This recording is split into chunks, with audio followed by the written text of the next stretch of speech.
হয়ে গেছে পালিশের চিচিং ভাব। আমি তো আগেই বললাম যে গাঁড় মারা শো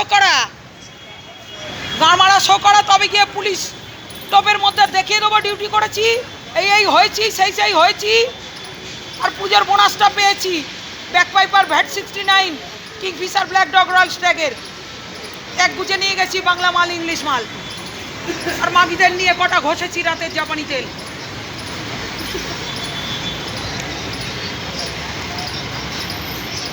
কচি কচি বডিগুলো তো ভালোই খাওয়া যাবে, যা তৈরি মালগুলো আছে।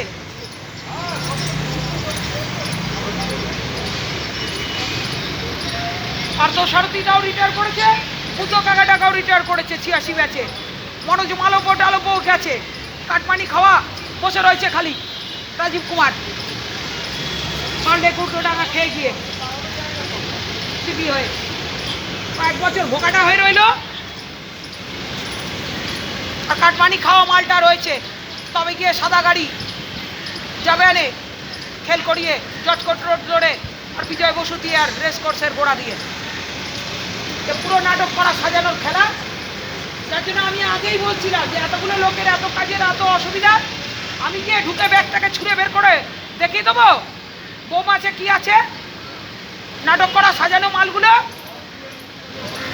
তবে তো নেড়ি কুকুরগুলো দেখাবে হাওয়াই চটির কি চামচাগিরি করে গেলাম, পুজোর বোনাসটা কি পেলাম, কতগুলো করে পেলাম, আর জমাদারির থেকে আইপিএস হলাম। এত সমস্ত তো কেসের খেলা চলবে শিয়ালদা কোর্টে।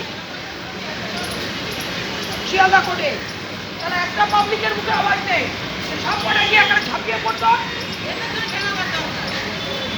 যেভাবে এখানে বাইক ধরে এখানে বাইক গাড়িকে টেনে নামিয়ে চালিয়েছিল মেয়েগুলো, এইভাবে এখানে এদের রসগুলো হয়তো কচি মালগুলো তো আরো বেশি, কচি মালগুলো সবে তৈরি মালগুলো, পিটিএস এর সবে তৈরি মালগুলো, সবে তো তৈরি মালগুলো, এখনো তো কিছুই শেখেনি। এ থেকে জেড পর্যন্ত আর কতটুকু শিখেছে? গুরুজনদের একটাই কথা ছিল যে দেখে শেখো আর ঠেকে শেখো, কোনো বালছেরা শেখেনি, খালি পাস করে ভর্তি হয়েছে, টপে টপে একটু খেল দিয়ে দিয়েছে। তবে গিয়ে পুজোর বোনাসিটা নিয়ে আর অনলাইনে ছেড়ে দেবো লাইলা মজনু হয়ে।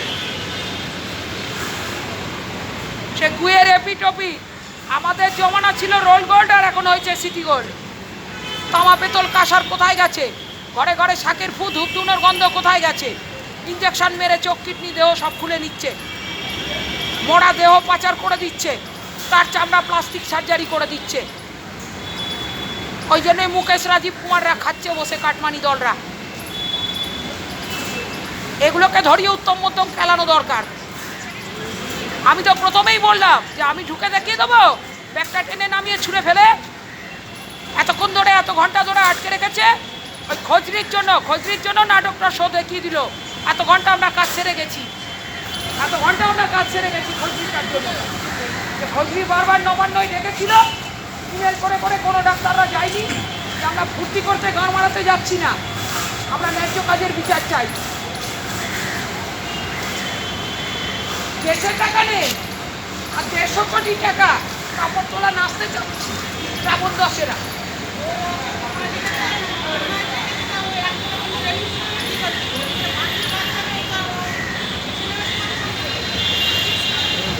মুসলিমরা ঢুকিয়েছিল, মুসলিমদের হাতেই মা বেটা যাবে, এভাবে শেখ হাসিনা কাপড় তুলে দৌড়েছে, মা বেটারও খেলা শেষ হয়ে এসছে।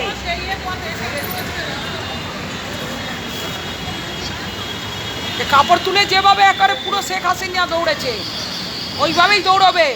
নাটকদের নাটক খেলা হয়ে গেছে নাটক খেলা। এই জন্য প্রথম গোড়া থেকেই আমি বলেছিলাম যে আমি ব্যাগটাকে তুলে ছুঁড়ে দেবো,